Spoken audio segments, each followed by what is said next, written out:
Very briefly, so that we can get into most of these people they don't need an introduction, but just to remind you that Sam had those wonderful best-selling books, The End of Faith, Letter to Christian Nation. He has a book out right now called The Moral Landscape, so it seemed very fitting that he sets the stage with his PhD in neuroscience as well, since we're talking about whether science can do this job, and get us on the road. Thank you so much. Good to see you.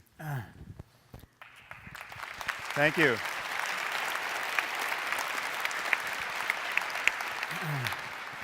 Thank you. Well, it's really an honor to be here and an honor to be in this company, needless to say. I'm going to talk to you tonight about the relationship, as I see it, between science and human values. And this is the subject of my current book, The Moral Landscape. Now, many people think this relationship is somehow problematic, usually because they think that the universe is parceled into these separate quantities. On the one hand, we have facts, which obviously science can deal with. But on the other, we have values, which inconveniently for us cover the most important questions in human life. And it's thought science really can't touch these. Questions of right and wrong and good and evil, questions about really the core issues of how to raise our children, what proper goals we should strive for in life. And it's thought that while science may be able to help us get what we value, it can never tell us what we ought to value. And I want to push this intuition around because I think this is an illusion. I think the split between facts and values is an illusion. And I think it's quite a dangerous one to be taken in by at this moment in human history because we're in danger of waking up in a world where the only people who are absolutely sure that moral truth exists will be religious demagogues who think the universe is 6,000 years old. And they'll be sure that these truths exist because they got them from a voice in a whirlwind. So I actually think the connection between facts and values is actually quite straightforward and philosophically uninteresting. And for that reason, we could ignore much of what has been said in moral philosophy over the ages. I think values reduce to facts. They reduce to facts about the well-being of conscious creatures. And if you just imagine a universe where there are only rocks, clearly there are no values in this universe. There's nothing that can care about change in the universe. The moment you get conscious minds that can experience change, then we can talk about changes that matter. We can talk about right and wrong and good and evil. And we can talk about this because what there is to value are changes in experience, and to the degree that experience can change. So if we care more about our fellow primates than we do about insects, as indeed we do, it's because we believe they're laid bare to a wider spectrum of changes in experience. And I think we're right to feel that way. We're right to have our moral intuitions track the possibilities of experience. And if you doubt this, I would just ask you to consider, imagine a universe in which every conscious creature suffers as much as it possibly can for as long as it can. Okay, I call this the worst possible misery for everyone. Okay, the worst possible misery for everyone is bad. Now, if the word bad means anything, it applies to that situation. Now, if you think that the worst possible misery for everyone might not be bad, or it might be good in the end, or there might be something worse, I don't know what you're talking about. And what's more, I'm pretty sure you don't know what you're talking about either. Now, this, it seems to me, is the only philosophical assumption you have to grant me. The worst possible misery for everyone is bad, and everything else, every other possible state of the universe, is better. And given that the experience of conscious minds is a natural phenomenon emerging out of the way the universe is, and is constrained by the laws of nature in some way, then there are going to be right and wrong ways to move along this continuum of possible experience. There are going to be right answers to the question of how to avoid the worst possible misery. And it'll be possible to be wrong in your efforts to avoid the worst possible misery. And that's all we need for a science of morality. Now, some of you may be concerned that this notion of the well-being of conscious creatures is not well defined enough. And I get a lot of mail along these lines. I get people write me emails saying, well, you're saying that well-being is a value, but you haven't proven that it's a value. And I get emails like, who's to say that if you wanted to torture every conscious being to the point of madness, that's not as good as any other strategy? How could you prove that? Think by analogy of physical health. Okay, physical health as a concept is very loosely defined. It's a truly elastic concept which changes as we make breakthroughs in medicine.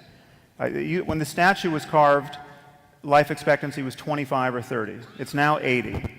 If we ever re-engineer our genomes in such a way as to live to be 1,000, our expectations of health would change markedly, and yet we can have a science of medicine without tying down the definition of health. And what you don't get pushback, skeptical challenges to the philosophical foundations of medicine. You don't get people saying, well, who are you to say that health has something to do with living a long life free of pain and debilitating illness? You don't get someone saying, well, how would you convince someone with terminal smallpox that he's not as healthy as you are? And yet I get precisely this challenge. And my link between morality and well-being and my description of a possible science of well-being seems open to the challenge, well, how would you convince a member of the Taliban that throwing battery acid in the face of a little girl isn't good? We don't have to convince a member of the Taliban of that. We can't convince a majority of the American population that evolution is a fact, and yet biology thrives. Scientific truth is not predicated on convincing everyone. Now, this is true even of the least value-laden claims about the nature of reality. Think about water. For 150 years, we've known that water is 2 parts hydrogen and 1 part oxygen. What do we do when someone doubts that claim? When someone comes into the room and says, well, that's not how I choose to think about water. Okay. Imagine a biblical chemist who comes in and says, well, chemistry for me is whatever fits the book of Genesis. Okay. Well, all we can do in that case is appeal to scientific values. The most basic scientific fact relies on the value of understanding the universe, the value of respect for evidence. I mean, what evidence could we put forward? If someone doesn't respect evidence, what evidence could we put forward proving that they should? If someone doesn't respect logical consistency, what logical argument can we put forward? And so too with parsimony and intellectual honesty and mathematical elegance in other areas of science. I mean, these are values. Science is in the values business. So the most basic facts about the nature of reality can't be asserted without a tacit appeal to value. So the valuing, avoiding the worst possible misery for everyone doesn't seem like a leap. And clearly there's a continuum of facts that relate most directly to human well-being, about which we can form true or false beliefs. And there's something to be understood about how we can escape a failed state, for instance, as Somalia is and was. This photo is from the 80s. But I mean, think of Congo at this moment, where everyone's daily concern is avoiding being raped and killed by drug-addled soldiers. There's something to be understood about how societies fail, about how people fail to collaborate. And movement on that continuum is non-random toward a place very much like the one in which we're living at the moment. And the requisites of human well-being can clearly be understood on many levels. We're talking about the genome, we're talking about states of the human brain, and we're also talking about economic systems and political arrangements. But each of these levels, granted the details are complex, each falls into one of the familiar bins of science. We're talking about genetics and neurobiology and psychology and sociology and economics. This captures our possible discussion about the real causes of human and animal well-being. And so what I would ask you to consider is a moral landscape where the peaks correspond to the heights of human well-being, to speak of our case, and the valleys correspond to the lowest depths of misery. And one thing to notice is that there may in fact be many peaks on this landscape. There may be many equivalent but dissimilar ways to thrive. But there will be many more ways not to be on a peak. I mean, clearly there can still be right and wrong answers about how to move in this space. And when you admit this, you have to admit that some people are wrong about how we should live in this world, which is to say, some people care about the wrong things. They care about things that reliably lead to needless human misery. And it is not unscientific to say that. In fact, to withhold that judgment from the point of view of science is tantamount to saying we know nothing about human well-being and we will never know anything about it. And that, I think, is, at this moment in history, an intellectually dishonest thing to do, and I think it's actually a failure of compassion given all of the unnecessary misery in the world. Thank you very much.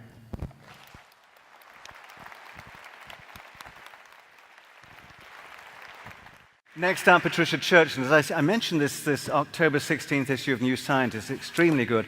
Pat has a piece in here as well, Roots of Right and Wrong. And as it says here, Patricia Churchland is a philosopher of neuroscience at the University of California and the Salk Institute, both in San Diego. Her book, Brain Trust, What Neuroscience Tells Us About Morality, will be published by Princeton University Press in March 2011. Pat. Great. Thanks very much. Thanks.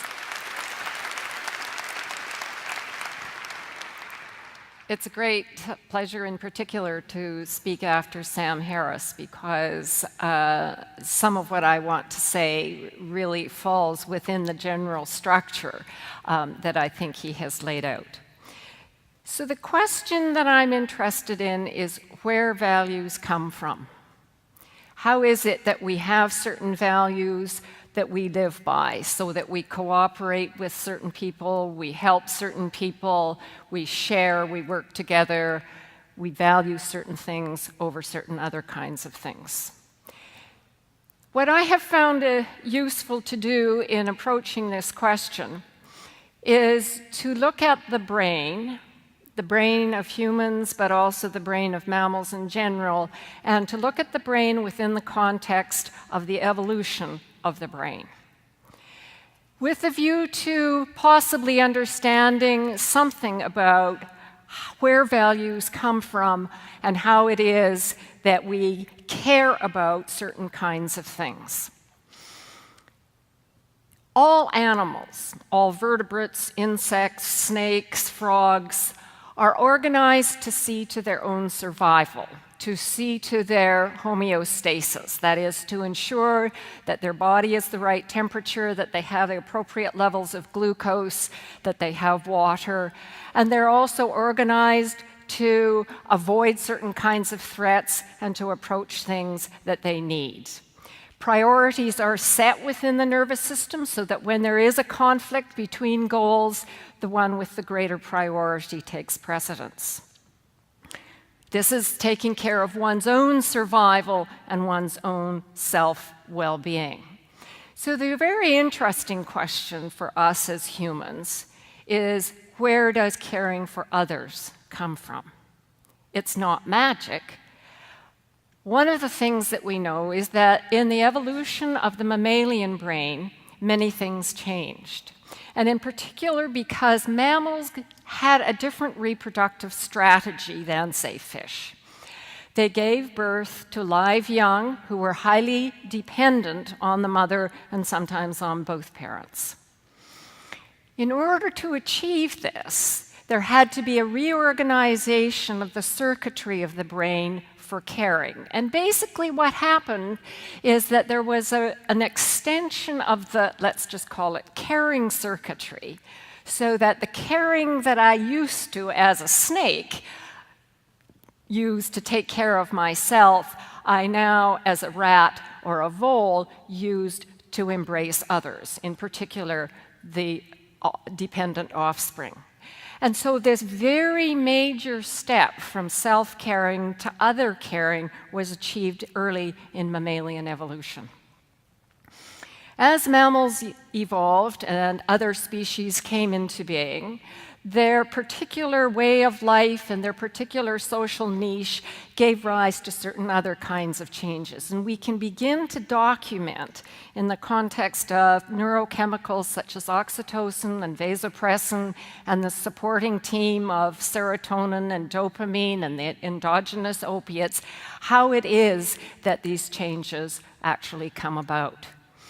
Now, this does seem to me to be the fundamental source of human values. It comes out of the need to care for those who are our offsprings, our mates, kin, and in some cases, of course, it expands greatly to include friends in the group and those beyond the group. The particular form that values take may vary, of course, as a function of the ecological conditions and the history of a particular group, whether they were ruled by someone benevolent or someone nasty. It may vary as a function of many other kinds of things. And so we can see infanticide being quite common amongst the Inuit in the 18th century, but very uncommon in certain other groups who lived in much more prosperous and easy kinds of conditions. So these seem to me to be the fundamental source of values. And in humans, because we are prodigious learners, and we begin learning social things right from the get-go, then our sociality becomes part of our intuitions about what is right and what is wrong, and what is acceptable and what is not, when it's good to help and when it's not. Now, having said all this, because this was advertised as a debate, I felt it incumbent upon myself to say at least some things of a kind of limiting sort. One of the things I should say, at least in part because of the law school's involvement in this project, is that despite advertisements to the contrary, neuroscience has not shown that no one is responsible for what they do, or that no one ought to be held responsible for what they do. We're a long, long way from showing anything like that. So that's thing number one. Now, one of the things that I think Sam Harris asks us to believe, or asks us to envisage as a consequence of the way he sees things, is that if you factor out false beliefs about the facts of the matter, then the evaluative facts about what is conducive to one's well-being or to the well-being of the group should be evident, and we should get agreement. Now, of course, sometimes people are stubborn and there are temperamental differences, so we don't always get agreement. But even if we are temperamentally, as it were, on the same playing field, sometimes there are going to be differences. There are going to be differences, I suspect, in such issues as assisted suicide. And here's one that kind of troubles me.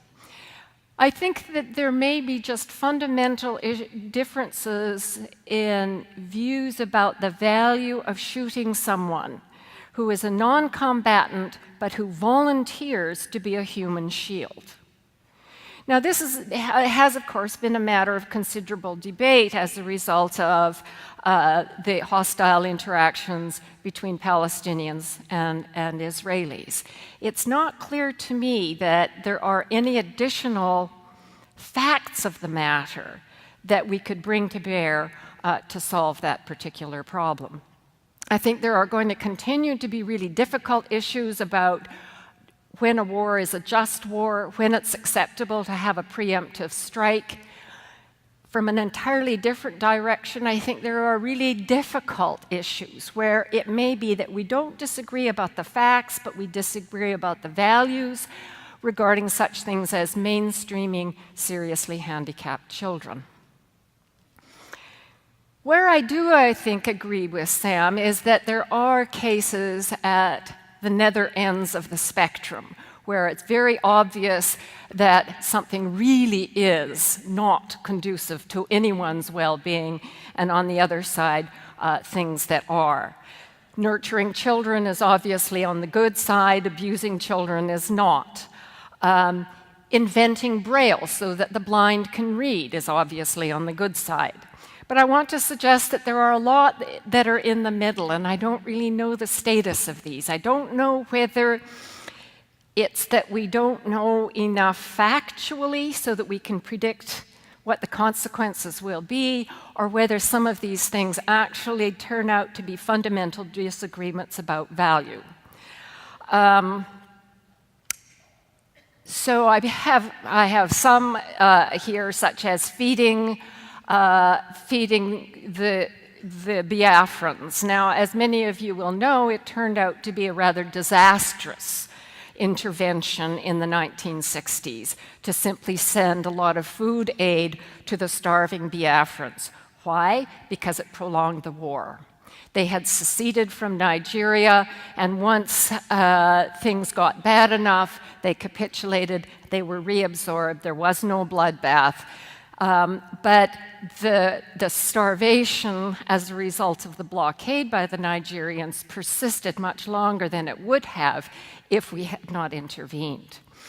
So that's a sort of case where it seemed like a good thing at the time, feed the hungry.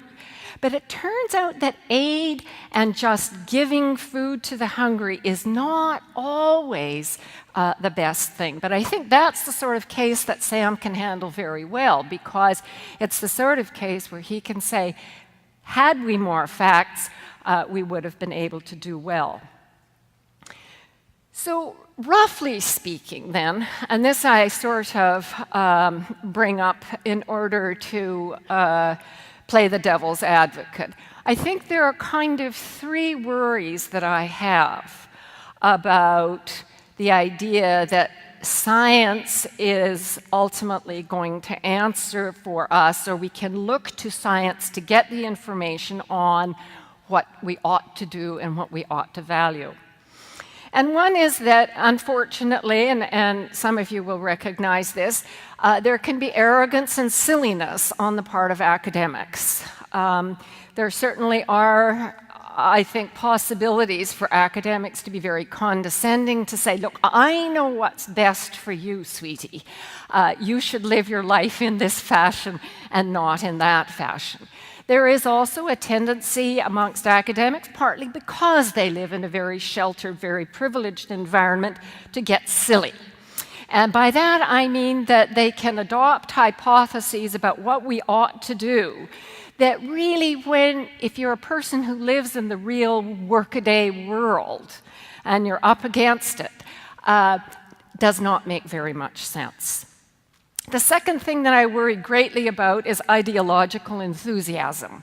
And I mean enthusiasm in the good old 17th century sense, where that meant, you sort of have great ideological fervor and go tromping off at the behest of some demagogue or other. We saw this with terrible results, of course, during the Cultural Revolution in China. And thirdly, there is, I think, a worry about do-goodery that takes on the form of intervening in the lives of others when you really should not. We all know, of course, and have encountered people who really wanted to change our lives for a way that they thought was better, or where they thought they had the normative high ground on some principle of rationality or other. And the worry is that we must not take a bad problem and make it worse by sort of interventionist do-goodery when we really ought to be much more cautious. And so with that, I think I've used up my 10 or 15 minutes, and I hope I've said at least something that will be provocative for the others. Thanks.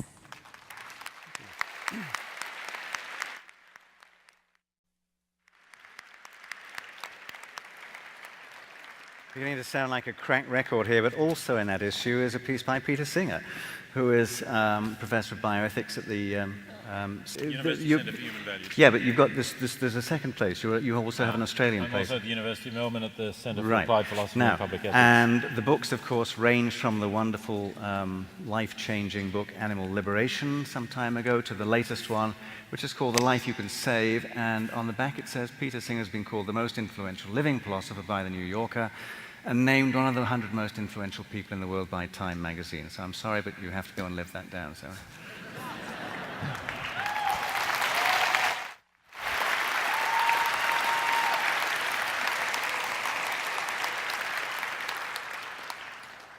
Thank you very much. I appreciate the invitation to be here, and it's thank you whoever turned the lights up a little bit, so it's really much nicer to see who you're speaking to. Sorry for the other speakers who didn't get that. We are having a debate about whether science can tell us right from wrong. It's an old debate. In fact, if we go back to the publication of Charles Darwin's classic, The Origin of Species, one of the first reviews said that if Mr. Darwin is right about the theory of evolution, he's proved that might is right. Well, of course, Darwin, receiving that review, said this is nonsense. He had claimed to have proved no such thing. He was very wise in saying that what he was doing was a matter of science, not a matter of ethics. Although that doesn't mean that it didn't tell us some important things about ethics, and I'll come to that in a moment. But that example has gone on many occasions. In the 1970s, E.O. Wilson, Harvard University, published a book called Sociobiology, The New Synthesis, which applied what we now call evolutionary psychology to human beings, very controversial, provocative thing to do. And again, told us a lot about the evolutionary significance of social behavior. But in the last chapter of that book, he applied that to human beings, which is fine, I think absolutely right, of course, that we are animals, we are evolved, and our social behavior is also something that is evolved. But he made some claims about morality that were a little reminiscent of what Sam Harris said earlier. He said that the day will come when we have so understood the hypothalamic limbic systems that we can find the premises of morality and deduce a knowledge of right and wrong from that understanding. Now, I think that was a mistake to believe that any kind of scientific knowledge of that sort would actually provide us with moral premises. And I put the emphasis on the word premises because science certainly does provide us with information that is extremely important for us in working out what is right and what is wrong. But I don't believe that it can provide us with the premises, with the basic values that we have to work from. And I think that's important. Let me just go back a little bit before I explain that. Well, what does science tell us about the origins of morality, what morality is? Because, of course, that's really what Darwin, to some extent, not so much in The Origin of Species, but in The Descent of Man and in other works, and also E.O. Wilson, were trying to say. We've now understood morality. Science has given us an explanation of where morality comes from. And I think that's true to a significant extent, that we understand, for instance, that morality evolved, that it evolved in other social animals, in particular in the social mammals, and that it's a mistake to think of morality as something that is only observable in human beings. As we get to animals that are more like us, that not only are social mammals but have good memories, have recognition of each other, live in small groups where they recognize each other, we see behavior that is much closer to our own in terms of following moral rules. So, for example, we see ideas of reciprocity in chimpanzees. Frans de Waal, who's observed chimpanzees for much of his life,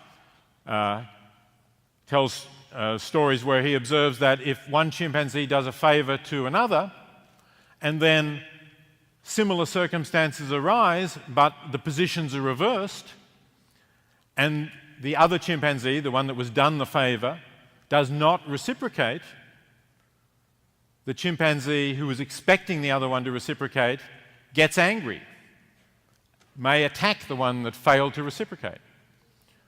So a basic idea of justice that we have, that is, that if you do a favor for me, I should do one for you, that idea of reciprocity is present in non-human animals. So we understand that as something that has evolved, along with a number of other things, including, of course, that caring behavior for our kin. But we are also beings who have evolved capacities to reason that go beyond those of chimpanzees, and capacity to use language that goes beyond those of any other species that we're aware of. And that means that we start to think about our behavior in ways that I don't believe any other species that we know of, on this planet anyway, does think and reflect about our behavior. And because of that, although science can tell us where morality has come from, that doesn't tell us what we ought to do. In fact, sometimes it actually tells us that the instinctive behavior that is evolved might not be the best kind of behavior for us to have in the particular circumstances in which we live.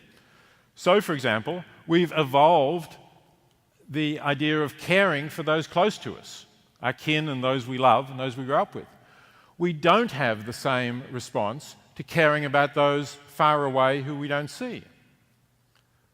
And that's a serious problem in the world, because we may know at an intellectual level that there are people who need our assistance elsewhere in the world who are living in great poverty. And while I agree with Pat Churchland that not all aid always is effective and does what we want it to do, we can learn from mistakes, and we certainly can, and I believe we ought to help people far away, even if we don't have the evolved response that leads us to care for them in the way we care for people close to us.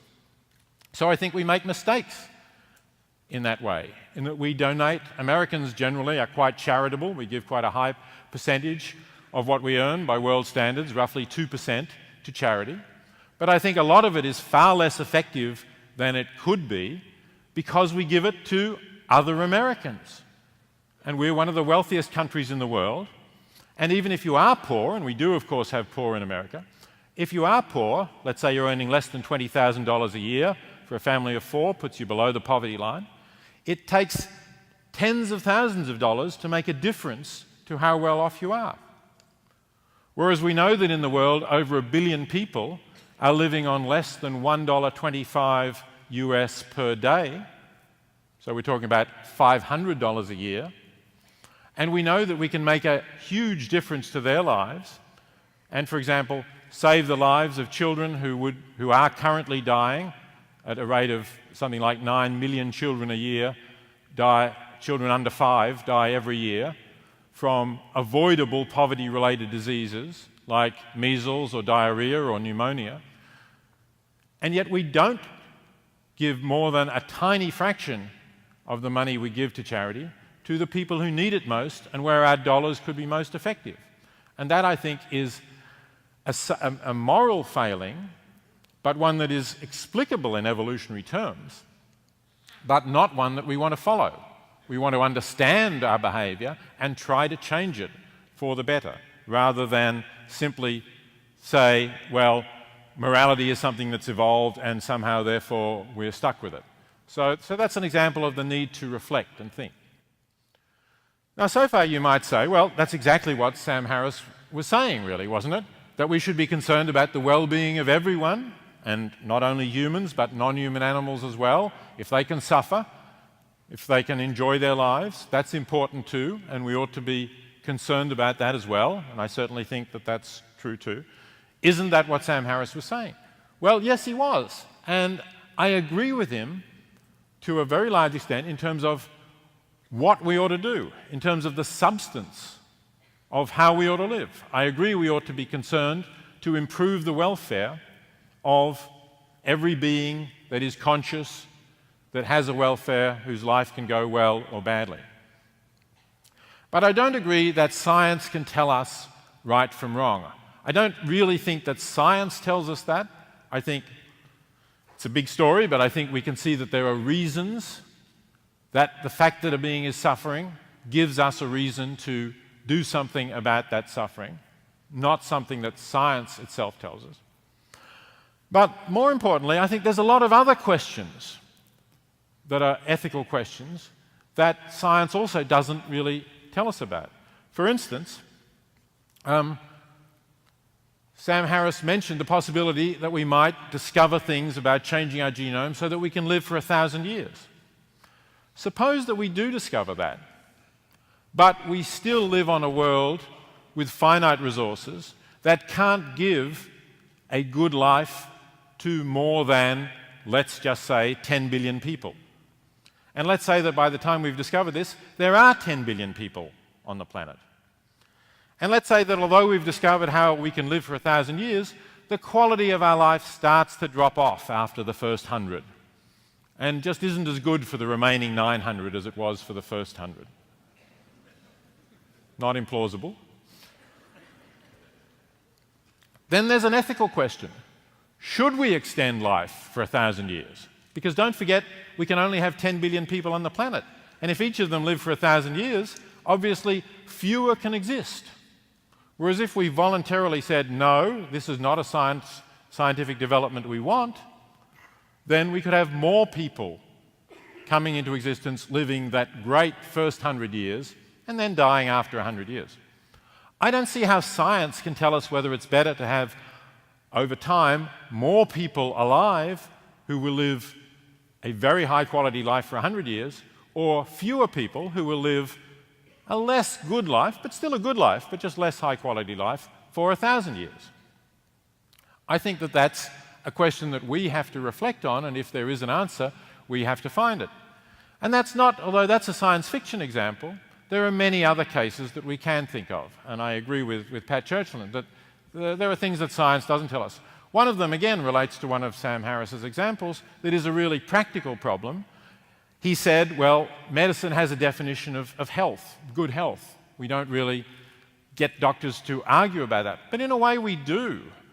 We do have questions about, do we want to extend life for somebody who is, let's say, 80 and developing dementia, and we could extend their life by more years, but should we?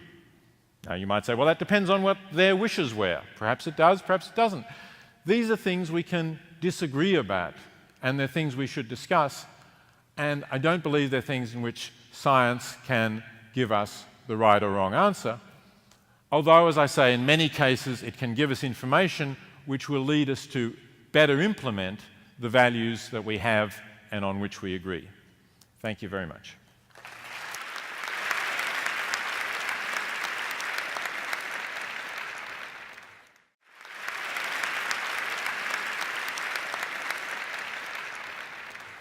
So, having spent the last 2 days talking about consequentialism and deontology and virtue ethics and eudaimonia and human flourishing and well-being, you probably noticed that we're already running late.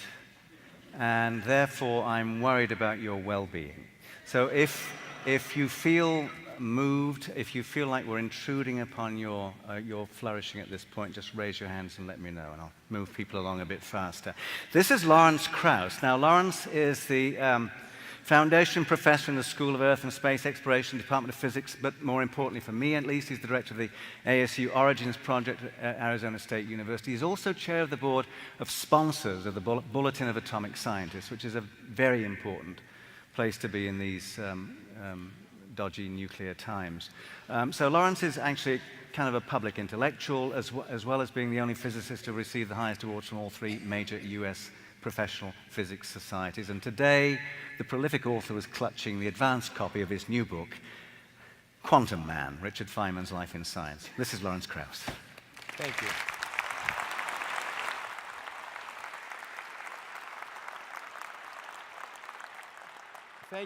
Thank you, Roger, for pointing out we were running over time just before I began to talk. I really appreciate that. I'm going to depart from my tradition in a way. I'm not going to have any pictures. I'm going to have quotes, partly because I'm on the stage with philosophers and I wanted to appear scholarly. So the quote I want to start with is from Jean-Jacques Rousseau, which really encompasses a lot of what we've been talking about in the context of the meeting that we've been having. It's a famous quote, "Man is born free, but he lives forever in chains." And normally, that's interpreted to mean that humans are born in some sense with free will, but we have this social contract. We grow up in a society in which we're constrained. I don't happen to think we have free will, by the way, but what I want to discuss is that the chains that we live in are indeed societal, and in fact, this is in some sense the heart of the debate that we've been having. Are we born free, or in some sense is our morality determined by our biology and our evolution? Is our morality determined externally by the society in which we live? Those are key questions, but I want to try and take a different tack, which is to argue that we're also constrained by the reality, and that reality is only determinable by science. So I would argue, in fact, that not only can science help us tell right from wrong, it's impossible to tell right from wrong without science. Because science informs us of what the real world is. And until we know that, we can't make valuable, consistent statements about the world. Now, I'm going to make some quotes from a book that was very influential for me by Jacob Bronowski called Science and Human Values in 1956. It's a book that's so important that I actually plan to try and rewrite it after this next book I'm writing now. And Bronowski said that, this is one of the quotes I particularly like, "Dream or nightmare, we have to live our experience as it is, and we have to live it awake. We live in a world which is penetrated through and through by science, and which is both whole and real. We cannot turn it into a game simply by taking sides." And then he went on to say, "And this make-believe game might cost us what we value most, the human content of our lives. The world today is made, it is powered by science, and for any man to abdicate an interest in science is to walk with open eyes towards slavery." And the content I want to say is not so much that science necessarily by determining neurophysiology can determine what is right or wrong, but the process of science is what has changed our values, what will govern our values, and what should govern our values. So I want to summarize basically my points. Our moral decisions are constrained by our biology and the social contract, both aspects of what I put in the first slide.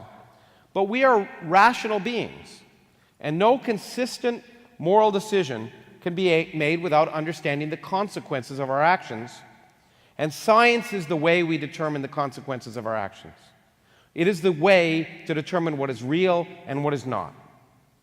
And therefore, it is a necessary prerequisite to having a consistent moral philosophy.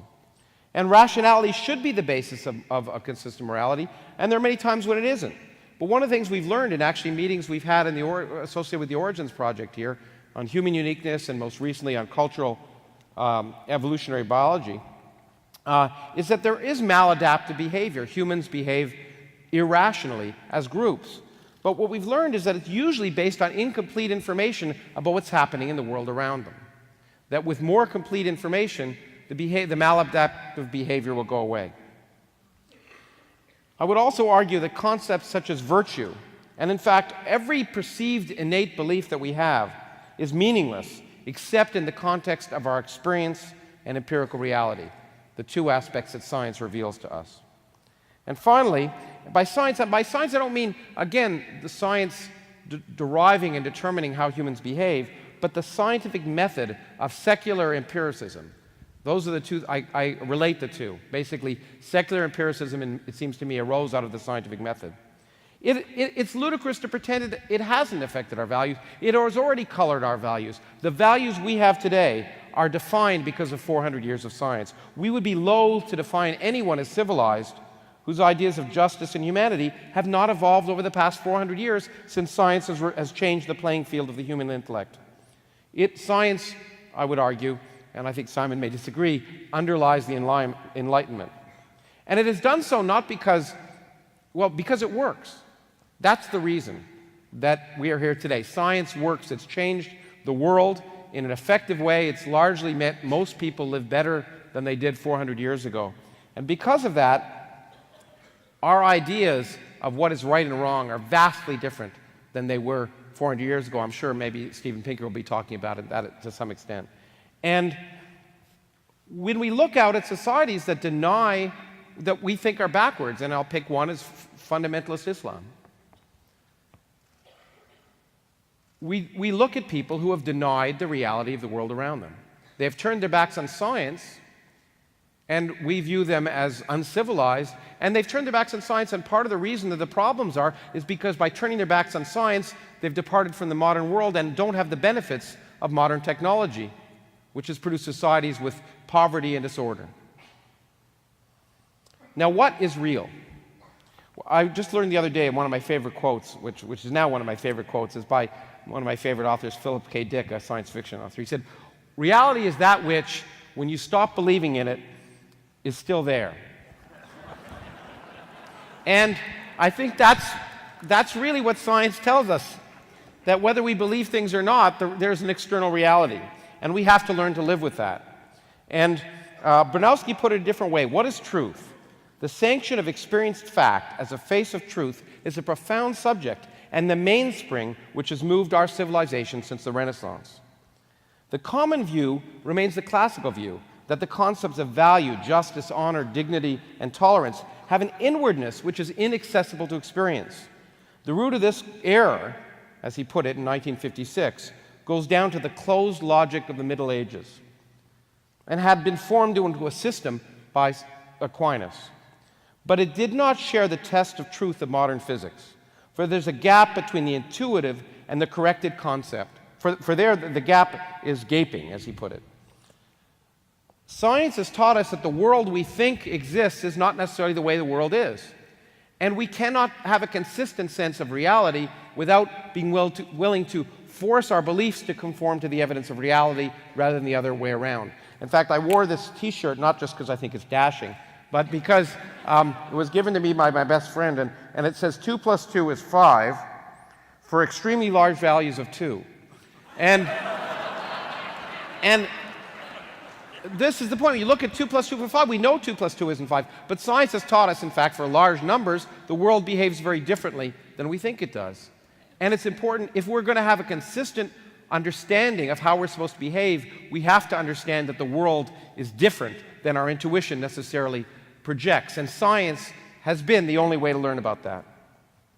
So the habit of truth, which is what science is all about, is the best description I know of it is of Richard Feynman, who I'm very fond of because, of course, he's the subject of my new book. The only way to have real success in science is to describe the evidence very carefully without regard to the way you feel it should be. If you have a theory, you must try and explain what's good about it and what's bad about it equally. In science, you learn a sort of standard integrity and honesty. In fact, the ethos of science involves honesty, open-mindedness, creativity, anti-authoritarianism, full disclosure.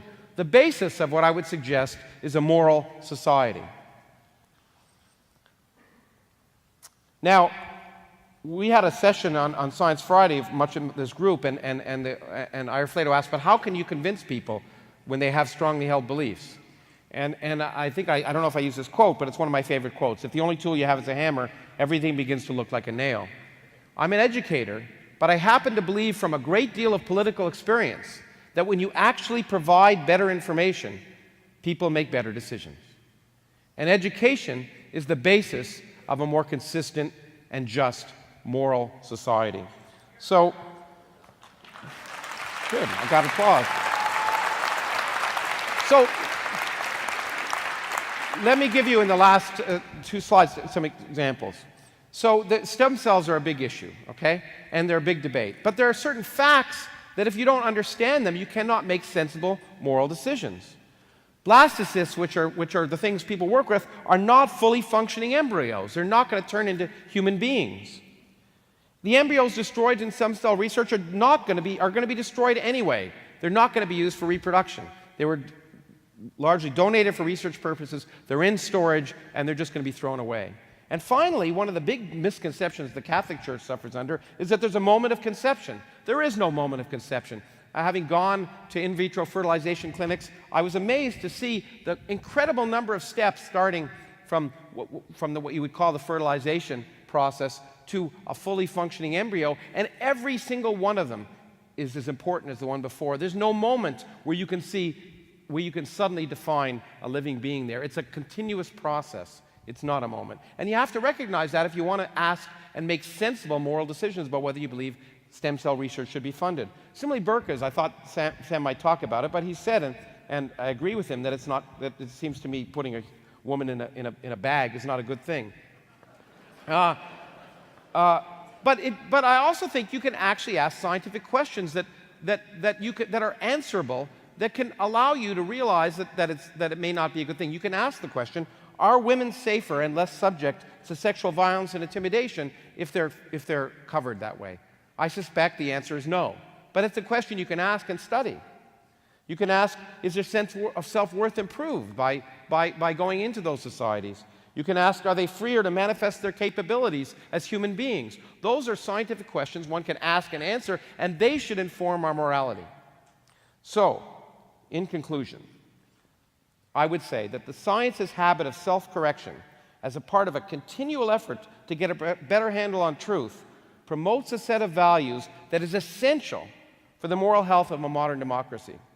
No society, no group of humans can successfully address the challenges associated with promoting peace, happiness, and harmony without learning from experience what these challenges actually are and what the alternatives are for dealing with them. There is no innate guidebook to deal with global warming, terrorism, AIDS, or even love or murder, because these challenges arise from a constantly changing world that only empirical investigation using the methods of science can uncover. Thank you.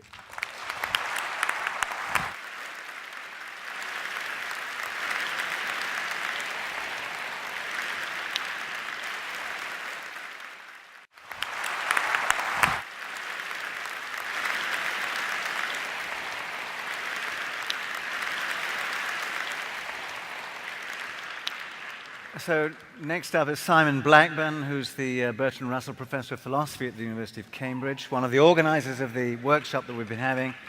He also goes to University of North Carolina, Chapel Hill for part of the year, and has written a series of wonderful books, which I've made many of my plane journeys much more interesting.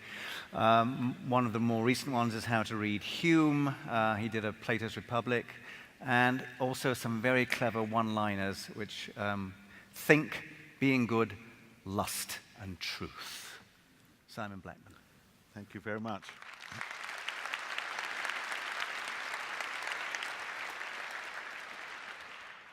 Yes, I was very, very, very pleased to be able to write a book called Lust between a book called Being Good and another one called Truth, because that's not where lust usually comes. Yes, well, you've heard some wonderfully inspirational speeches, and I feel very inadequate following on because I am not really an inspirational speaker, and I don't really wish to preach to you.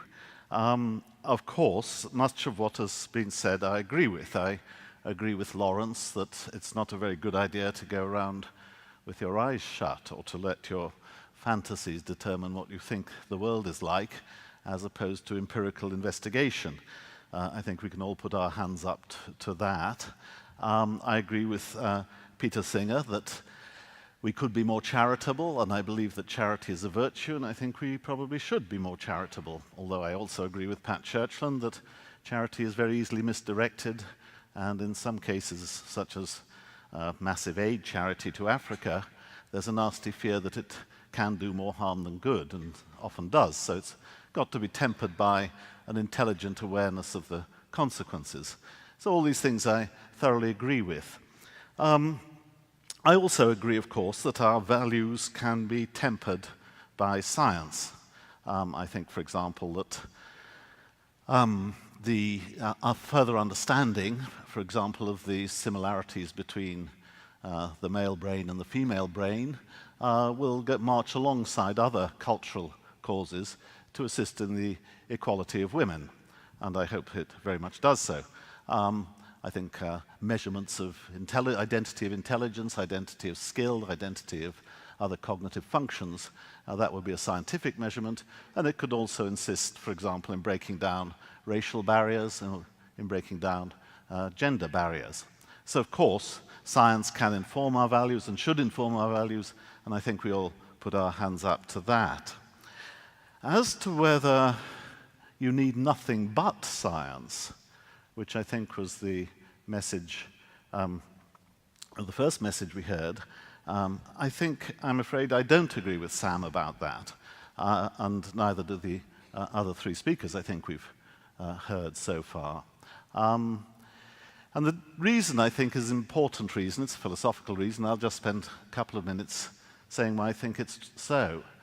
It seems to me that values, well, let's start one step further back. Virtually all philosophies of mind recognize two different kinds of mental state. There are mental states whose business is to reflect the world as it is, to represent the world, to, in other words, inform you, for example, about the environment in which you are to act. And those go by the name of beliefs. If a belief is sufficiently certain and sufficiently well tested, you might call it knowledge. So there are beliefs about the world, knowledge about the world, and their business is to reflect the world as it is. But then there are mental states like desires or intentions or concerns. Now they have a slightly different, the usual metaphor that philosophers use is directions of fit. They're the things you care about. And their function is to motivate you to get the world to conform to the content of the desire. If you desire to go to the beer and get a fridge, you want to change, to go to the fridge and get a beer.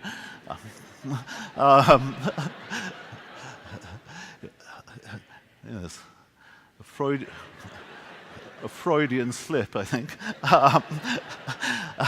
If you desire to go to the fridge and get a beer, your business is that you're set, you're poised, you're disposed to change the world so that, first of all, you become nearer to the fridge than you were, and secondly, you get a beer.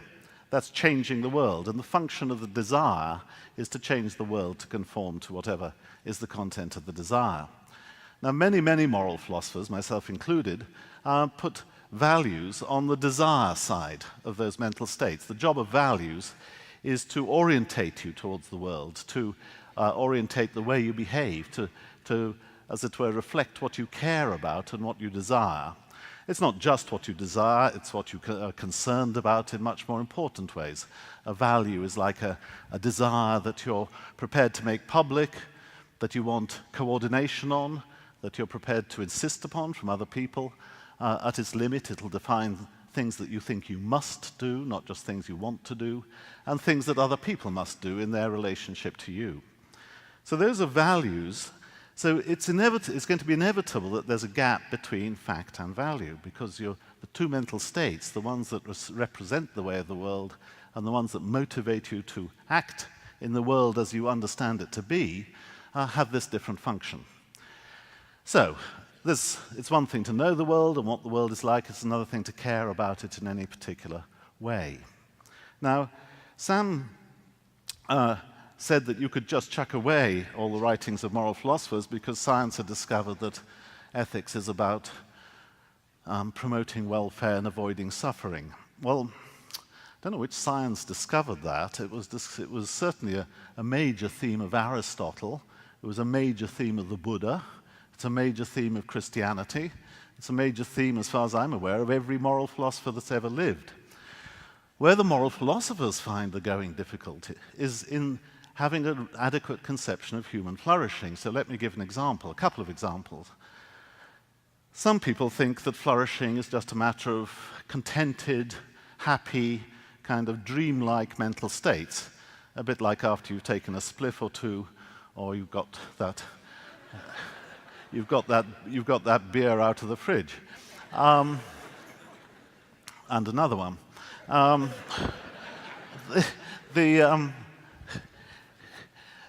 This was the target of, for example, Brave New World by Aldous Huxley.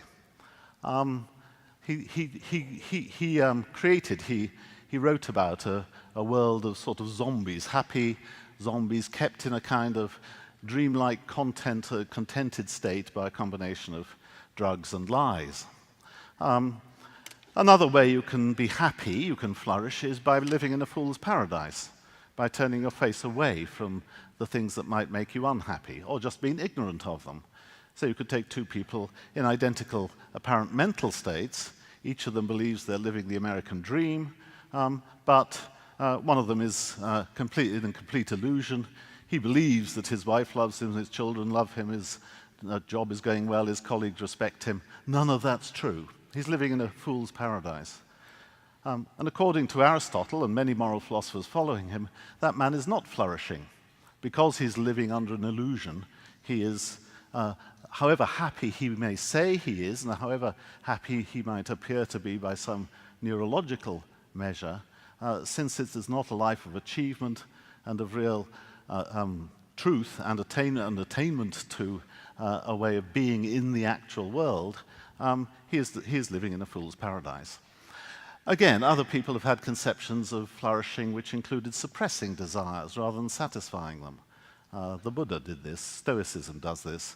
The idea is that you can easily become a kind of utility gobbler, a utility monster. You want to gobble up experiences, you want to gobble up goods, you want to buy bigger houses, you want to satisfy more and more and more desires, and that isn't a flourishing way of life, even if you manage to satisfy them.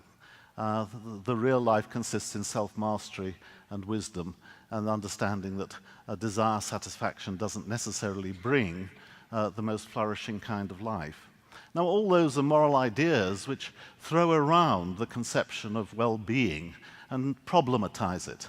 Sam thinks we can do without all that you can go to a scientist and say, was Buddha right about flourishing? I don't think you can. I think you have to work out for yourself what you care about in your life and the way you care to live it.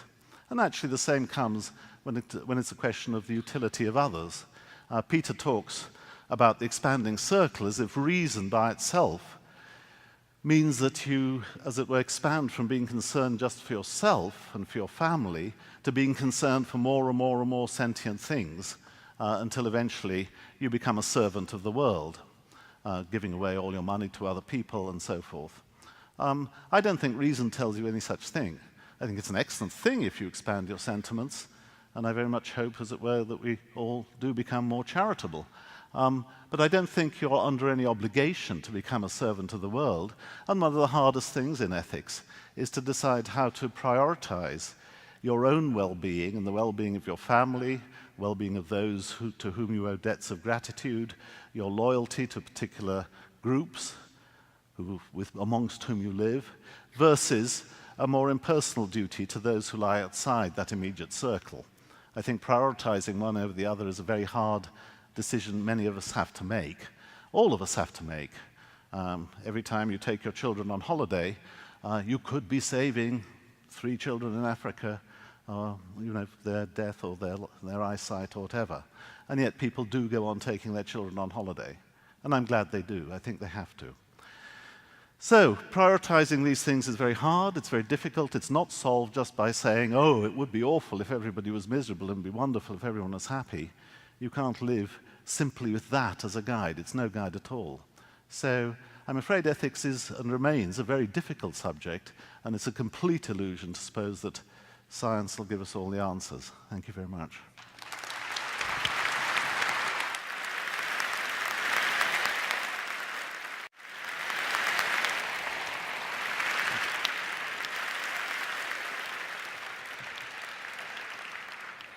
Steven Pinker, Harvard College professor, Johnston Family Professor of Psychology at Harvard University. You know the books, The Stuff of Thought, Language as a Window into Human Nature is the most recent one. Before that, of course, How the Mind Works, The Blank Slate. And it is, of course, obligatory from all the pieces I've written about Steve to refer to his rock star locks. Steven Pinker. Thank you.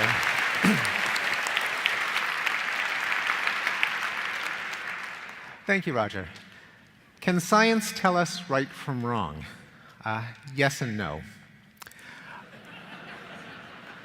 Yes, in the following sense. I have a feeling, given the makeup of this panel, that given all of the debates that we've been hearing recently about science versus religion, that by science, the organizers of this panel had in mind unreligion. And I would agree that religion cannot tell us right from wrong for various reasons. For example, if we come to religious knowledge via faith, and if faith means believing something without having a good reason, I don't think that people should believe things without having a good reason.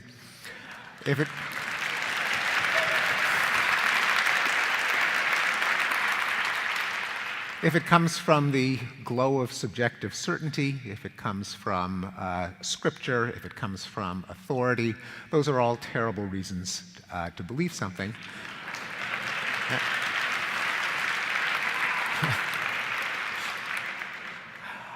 And I think there's even a more principled argument why religion can't tell us right from wrong. Going back more than 2,000 years to an argument from Plato, which I believe is still a knockdown argument today, which runs as follows.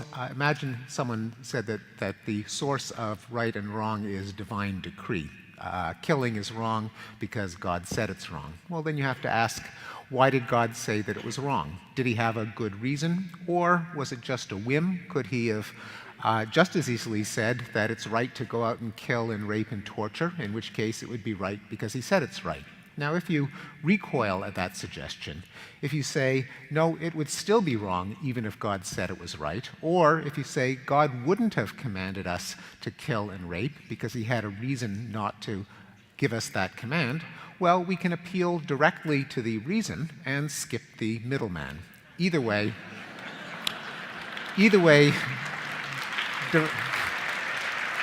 boy, this is I have a feeling this is a non-randomly selected audience. Either way, it's not going to be religion. There's a second way in which science, by any conception, can and has told us right from wrong, because a lot of customs that we recognize today as barbaric, as clearly wrong, emerged out of what we would now consider scientific ignorance. For example, every historic civilization has practiced human sacrifice. You take an innocent person, you subject him to prolonged torture until he's dead.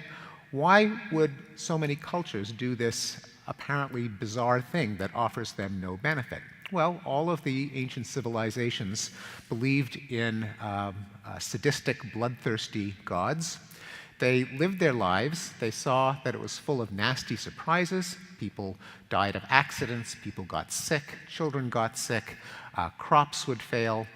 What kind of God would visit all of this suffering on humans? Well, the answer would obviously be a sadistic, bloodthirsty God.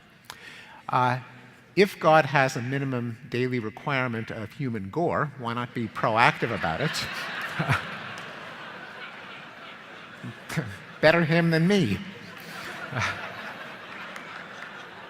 Likewise, the primitive pre-scientific mindset believes that there are no accidents.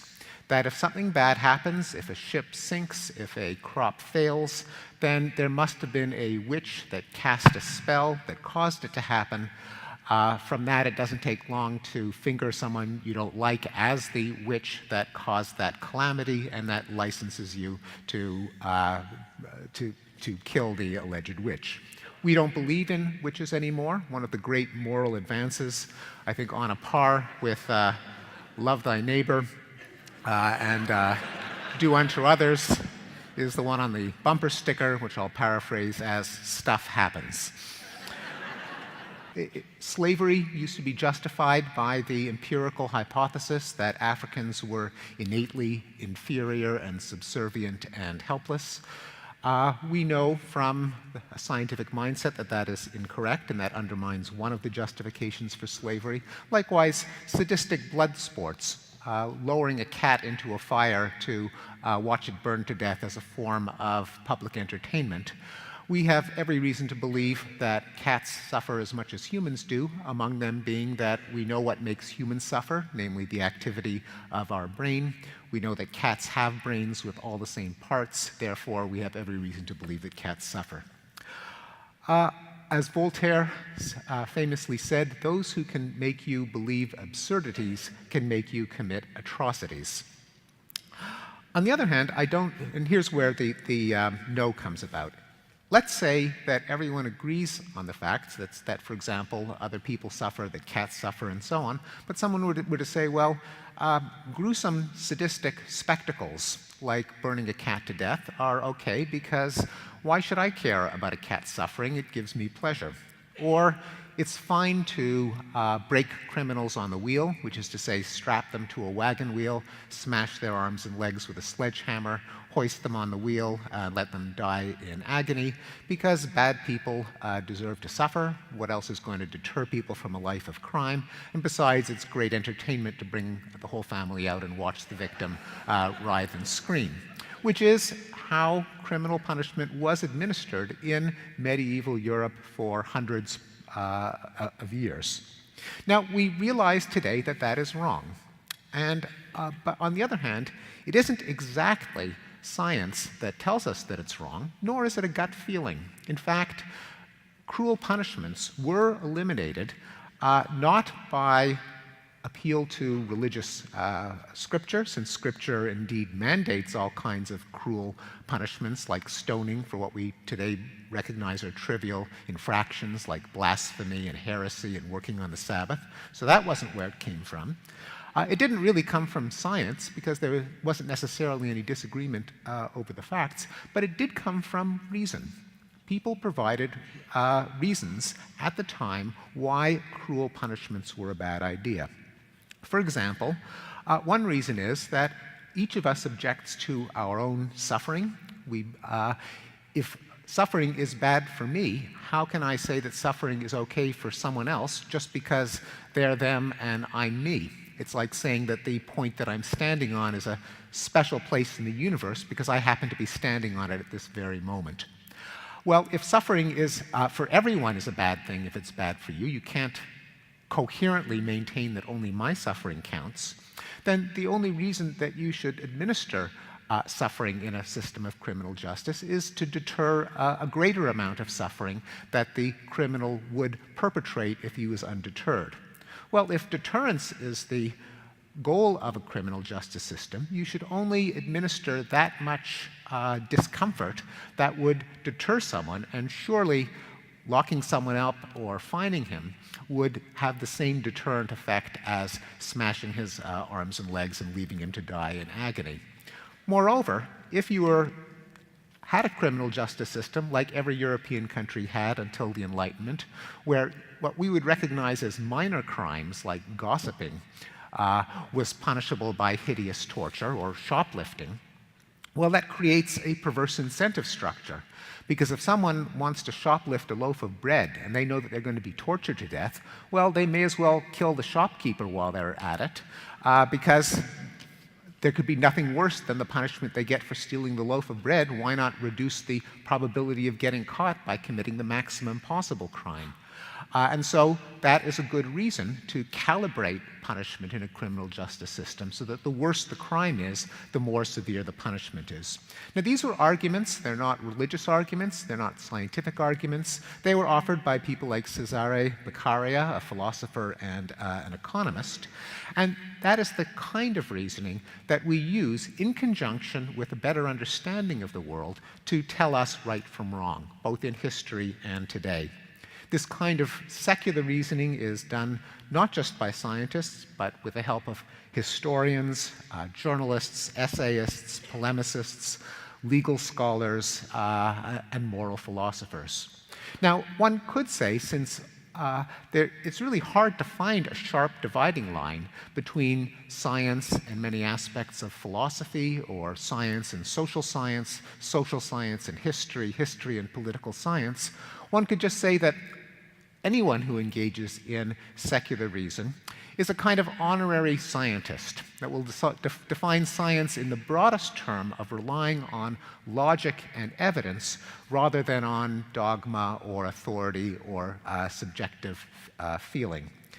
If that was the definition of science, then I would say yes, science can determine what's right from wrong. It's not the way most people use the word science, and as long as what people think of when they think of science is biology and chemistry and physics. I would say that science is indispensable in determining right and wrong, but it's not enough to determine right and wrong.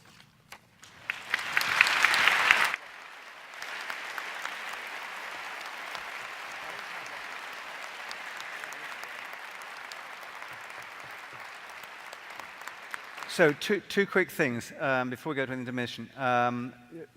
Please remember, if you want to actually ask a question for the session, to write the thing down and give it to whoever's standing over there. I can't quite see who it is. And secondly, having moved along a little bit now, let me ask you again the question I asked you when you came in, when we first started. Just that broad thing. Can science tell us right from wrong? Who said yes?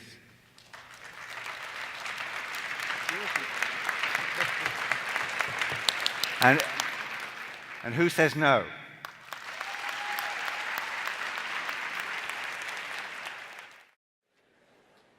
So are we settled in? Good. Thank you. There's a huge number of questions here. I'm trying to boil them down to just a few to start things off. One of them that's the most clear at the beginning. There's several on this line, which basically say, look, you know, if you're asking, can science tell us right from wrong? Why should we trust today's science? Because today's scientific findings are likely mistaken. The scientific theories are reliably overturned, not so with moral convictions. What I believe is virtuous is very nearly the same beliefs as Aristotle. Contemporary science is probabilistic, doesn't tell us. And you get the general thrust of that one. I mean, where's the solidity? Where's the certitude that people seem to want from beliefs? Now, you could say that scientists, of course, are not in the belief business, they're in the doubt business, but what's your... Who wants to... Huge I hear that a lot, and it's one of the biggest misunderstandings of nature science is that scientific revolutions do away with what was before them. That's precisely not how scientific revolutions work. They always keep what worked before them. Einstein may have overturned Newton in a sense, but Newton's laws of gravity still describe the motion of a baseball, and a baseball hit by a bat by the Arizona Cardinals, maybe if it's a million years from now, the next time they're in the World Series,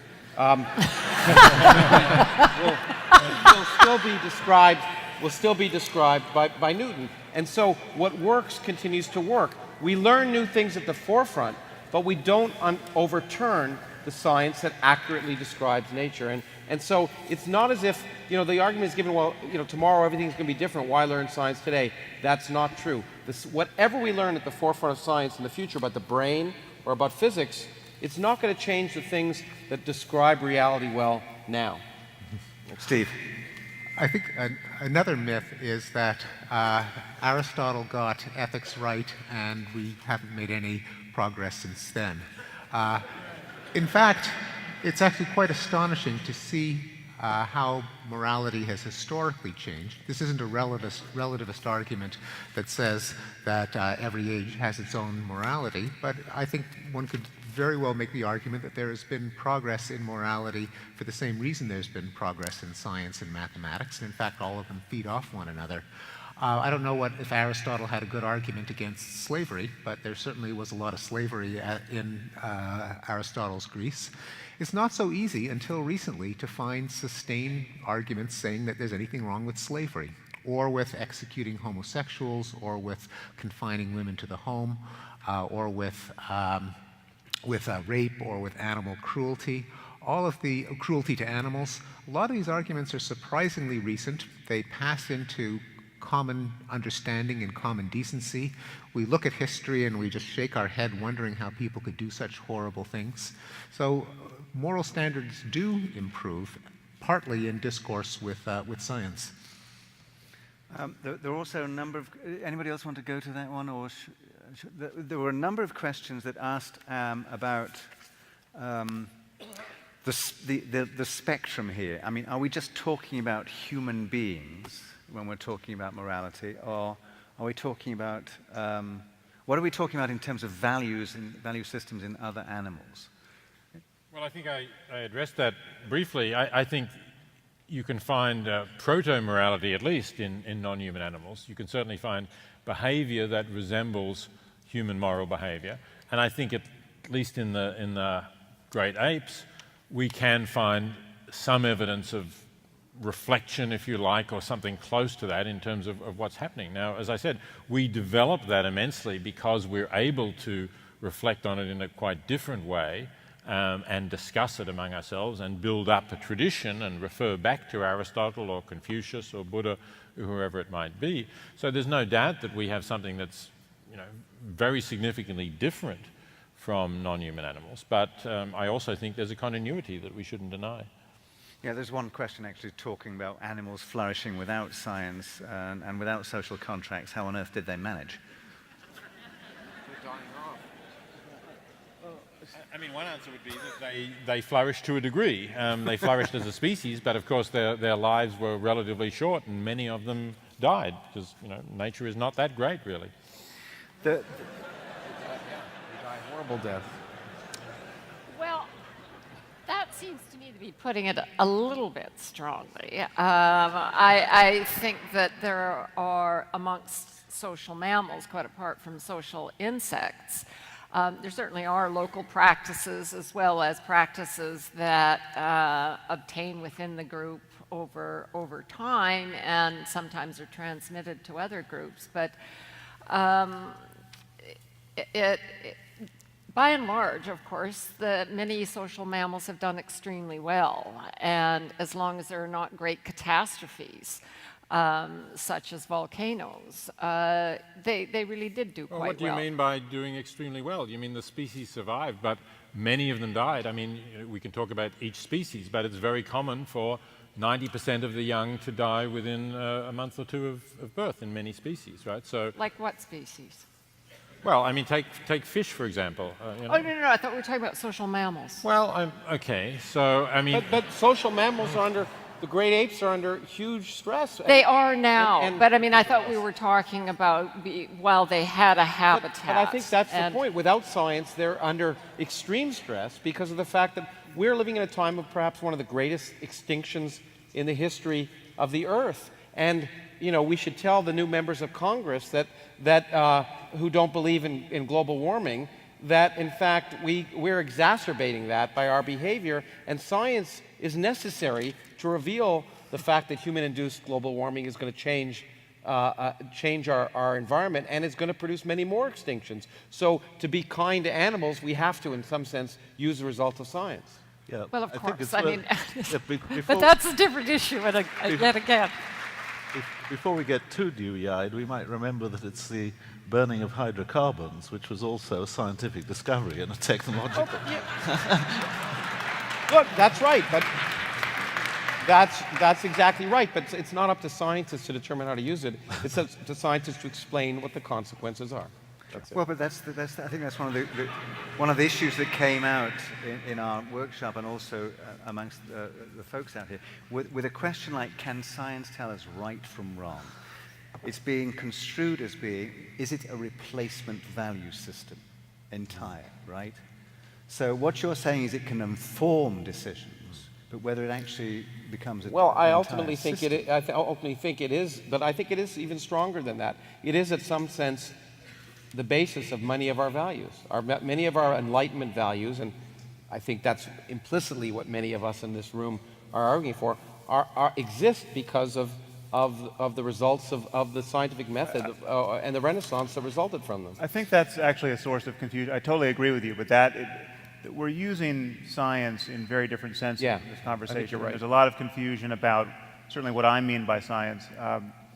I did not mean for a moment to defend science in the very narrow sense as experimental science, men in white lab coats scanning brains as the only source of morality, and that's really a straw man. I mean science in a much broader sense, the sort that Steve invoked, of secular rationality and honest truth claims based on honest observation and honest and clear reasoning. And we all are citizen scientists in many of our, or honorary scientists in many of our moments. And insofar as we're intellectually honest and trying to have our beliefs about the world and our certainty about those beliefs kind of scale with the evidence. And that is the source of clear thinking about the possibilities of human and animal well-being. The crucial thing I want to argue for is that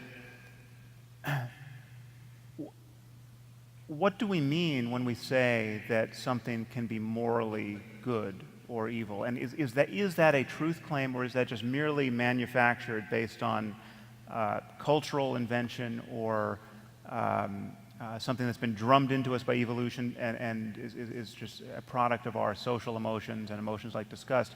There are two very different ideas about how science can lead us to strong truth claims about the nature of good and evil. One, somewhat advocated by Peter here, is that science is limited in describing kind of how we got here. So we have evolutionary science, which tells a story about how we got here, and we can understand what people do and mean in the name of morality in those terms. But it can never make the leap to tell us what we should do. And I think that there's confusion there, because it's one thing to ask, how is it that people basically every culture we've ever encountered has come to feel that women are in some sense the property of men? We can tell an evolutionary story about why that's so. We can tell a neurobiological story about what men are doing with their brains when they think that. But we can, in the spirit of science, we can ask a very different question. It's a totally different project, and we can ask, to what degree do people and societies become better? Which is to say, to what degree do they experience greater depths of well-being when they cease to treat women that way? And the answers there, whether or not any of us know them, are answers that fall within our growing scientific understanding of the human mind and all of the ways in which we can see the influences upon it. And again, that is not just laboratory science. That's from genetics to economics. And still, that's a domain of right and wrong answers, and it is not tied to evolution in any narrow sense. We have flown the perch of evolution, and most of what we care about, evolution cannot see and has never seen. Evolution has not designed us to build a stable global civilization, and yet clearly our future happiness is largely predicated on that. Can I ask you?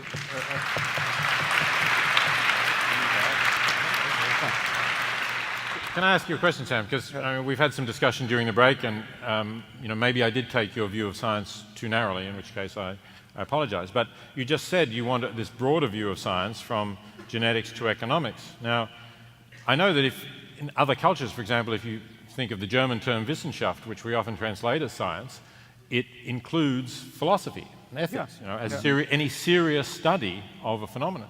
So I wondered why, if you would say not just from genetics to economics, but from genetics to philosophy. Yeah, absolutely. If that's all counts as science, then perhaps we don't really have a disagreement, because we certainly share the view that not only science, but careful thought and rational reflection is how we're going to advance ethics, not through, for example, religious belief or just taking things on faith. Yeah, absolutely. I think philosophy, there is no clear border between philosophy and science. What I meant to denigrate in my opening remarks are some of the arguments in philosophy that I think are truly useless, and the conceptual distinctions that I think are leading us to miss the very obvious point that there's a difference between the worst possible misery and the greatest possible happiness, whatever that is, and even if there are multiple forms of it. And those differences are fully constrained by the laws of nature. So there have to be right answers, and the right answers are not predicated on whether we can find them. And we do science in the context of that larger reality, which we may fail to fully discover. In fact, we know we will fail to fully discover it, and yet this includes every possible claim we can make in the moral sphere.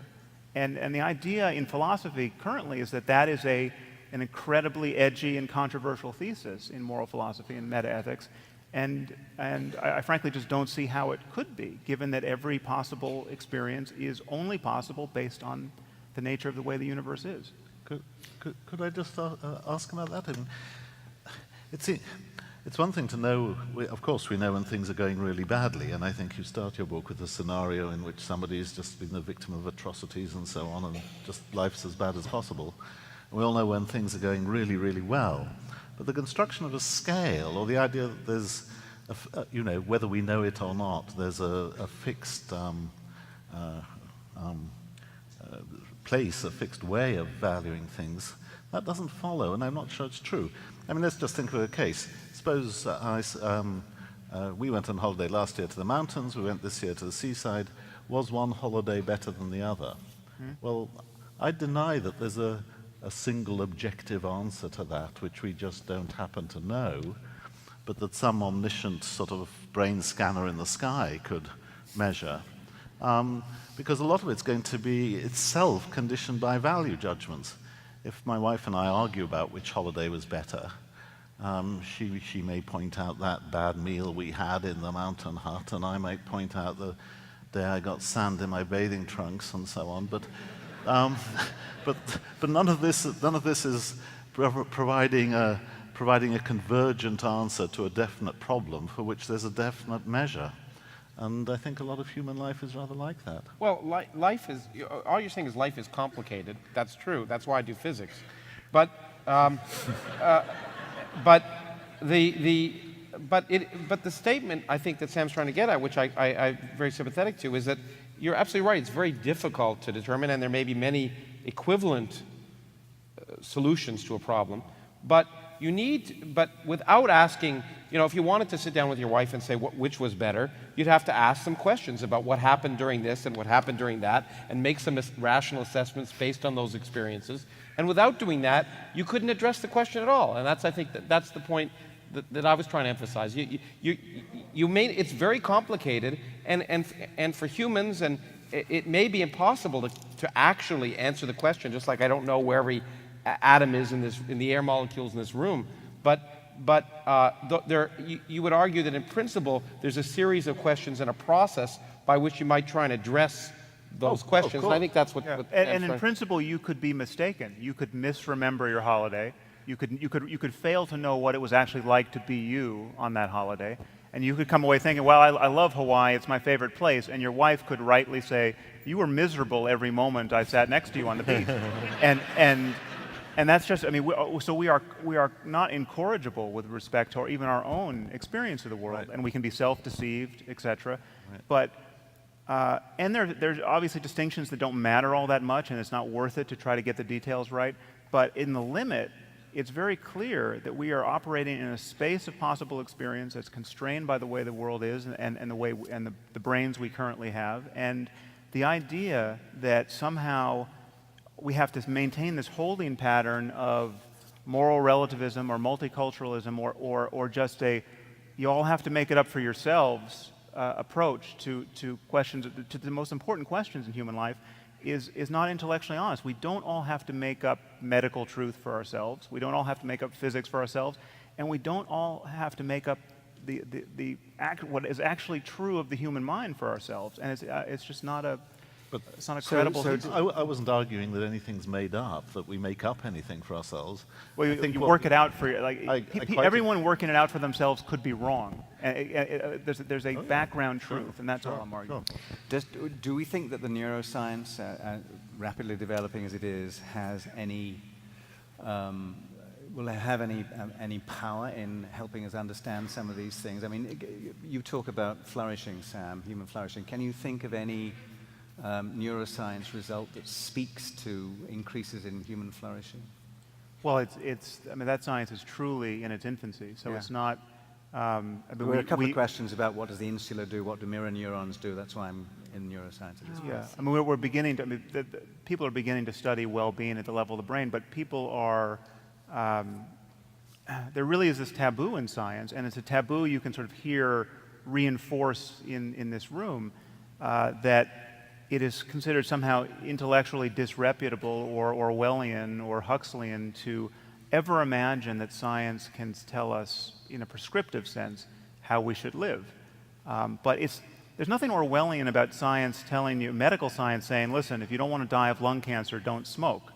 There's no men in white lab coats don't descend on every smoker, and we just give the information out, and if you don't want to get lung cancer, well, the first thing to not do is smoke. There's no one in this room who would be indifferent to knowledge coming from science if we discovered how best to teach children compassion. I mean, surely there are wrong ways to teach children compassion, if an advanced psychology told us, listen, if you do this in the first 2 years of life, you're going to have much more compassionate children than they otherwise would be. Having some scientific understanding of the role that compassion plays in our life, who would be indifferent to that information? Who would feel that it was an Orwellian overreach on the part of psychological science to give that information out? I don't see the problem. Pat, do you have anything on neuroscience? Well, I mean, a question that I think has come up in conversation with you, actually, is that as neuroscience progresses and we understand more about the various processes underlying learning, that we may be able to find increasingly good methods in addition to what we know on a behavioral level, that allow us to teach better, to teach in a more comprehensive way, to have information in a way that's much more integrated.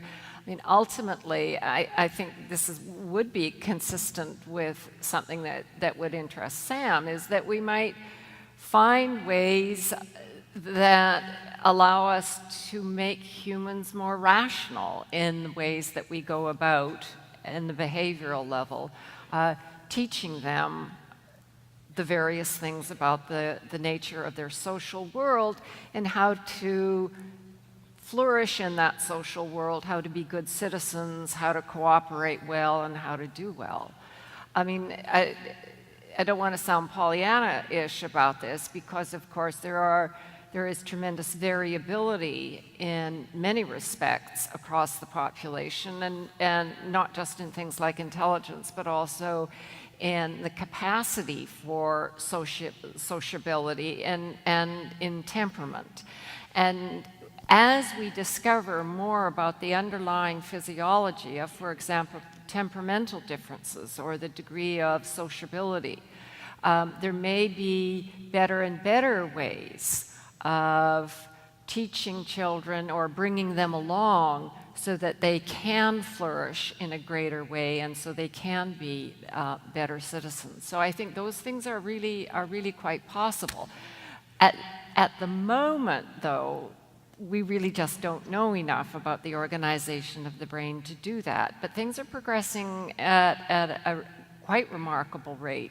And so it does seem to me, and I know that you've been involved with the education project in San Diego, but it does seem to me that we may very well be able to achieve greater things in the education process, and in particular, not just with regard to learning math and physics, wonderful though they are, but we may be able to teach better in this broader domain. And so I think those are things that we might want to take into account. There were several questions that dealt with, I don't want to get into the details of philosophical arguments here, but there were several questions nevertheless did present what I presume is supposed to be the ultimate smackdown here, which is you can't derive an ought from an is. We've heard it lots of times. Could we just dispense with that quite quickly and somebody answer that? Yeah. I would love to address that. Can I? Sure. No, I think there's several. I thought I dealt with that in my talk. We can't get is without ought. I mean, science can't justify science. That doesn't make science unscientific. I mean, science can't justify our urge to understand the universe. It can't justify our respect for evidence. It can't justify our respect for logical consistency. That doesn't make it unscientific. Medicine can't justify not wanting to die early. But once you admit you don't want to die early, you can have a science of medicine. These are false problems in philosophy. And that's one of the reasons why I started denigrating philosophy. Because it's just, I mean, you can't believe the email I get from very smart and overeducated people who think that that there's no way to argue against the Taliban because they've read some Hume saying you can't get an ought from an is. You know, it's interesting about Hume. I mean, of course, Simon is the great Hume scholar here, certainly not me, but when you really pay very close attention, what he does seem to be saying is that you can't derive a statement about what ought to be from statements about is. Well, what does he mean exactly by derive? Well, if we take modern logic as our cue here, what he means is that you can't construct a valid argument where the conclusion absolutely follows given the premises. All right, so you can't derive it. So there isn't a logical, that is a deductively valid argument that will do it for you. But what about induction? What about inference to the best explanation? And there what I think is quite interesting, that when you actually read Hume, he himself makes all kinds of inferences about what we ought to do based on the fact. Now, they're not deductively valid inferences, but quite honestly, how one gets around the world most of the time has almost nothing to do with deduction and has everything to do with other kinds of pragmatic inferences. Most days I make many decisions about what I ought to do that aren't necessarily social decisions. And they are not derived using a logically valid argument. They're just inferences about what's a reasonable thing to do. If I have a terrible toothache, I ought to go to the dentist. Given the background knowledge I have, it's a perfectly reasonable thing for me to do. So we can concede Hume's point that you can't derive an ought statement from is statements. But I think all of the time within both the physical world or the physical domain and the social domain, we make judgments about what we ought to do without resorting to a yet deeper rule that that provides sort of the normative basis. And that seems to be borne out by results in psychology. So, Well, I just hang on a wanna- second. I knew you'd interrupt me, Roger. I just need to say one thing. The old line from Shakespeare about "let's kill all the lawyers," it seems to be "let's kill all the philosophers." I'm just looking at a piece here in Sam's book, the footnotes to Chapter 1, Moral Truth. You gave two reasons why you hadn't. Many of my critics fault me for not engaging more directly with the academic literature on moral philosophy, and then you can speak to this if you want to as well. But there are two reasons why I haven't done this. First one, I've read you didn't arrive at your position by doing that. You used logic and so on and so forth. And secondly, you said, I'm convinced that every appearance of terms like metaethics, deontology, non-cognitivism, anti-realism, emotivism, etc., directly increases the amount of boredom in the universe. I stand by that. Yeah. So, But you see, that's your view, Sam. I mean, I find it really exciting when people I talk could be about wrong. meta-ethics. I could be wrong, but Well, it's my it view. seems to me that there's a problem. I don't understand why. I guess I'll denigrate philosophy. Why appeal to an authority of some? Why? One of the things I like about science is that we don't appeal to anyone usually more than a year old. And when we look at the literature, we certainly don't say, well, you know, what they thought 500 years ago is really, really so significant that we need to do. Who the heck cares what Hume said?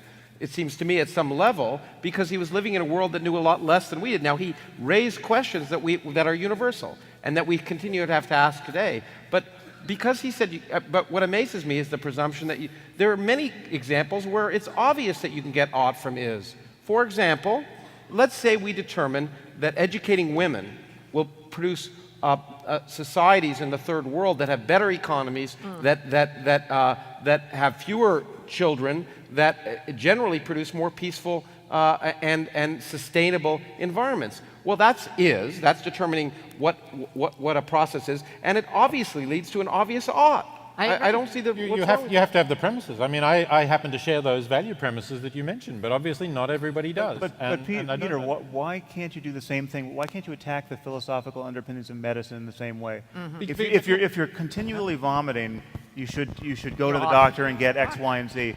But that just assumes you don't want to continually vomit. Yeah, it does, exactly. What about the person who wants to continually vomit? But that's an assumption. I mean, your example was, if I want to live longer, then I should. But not everybody does want to live longer. But that's shorthand for a whole suite of concerns that everyone recognizes are the only intelligible discussion about human health. And now if we can find one person who says, listen, I like vomiting, I like continuous pain, and I'd like to die tomorrow, he's not offering an alternate medical, health-based worldview that we have to take seriously. He just doesn't get invited back to the conference about medicine. But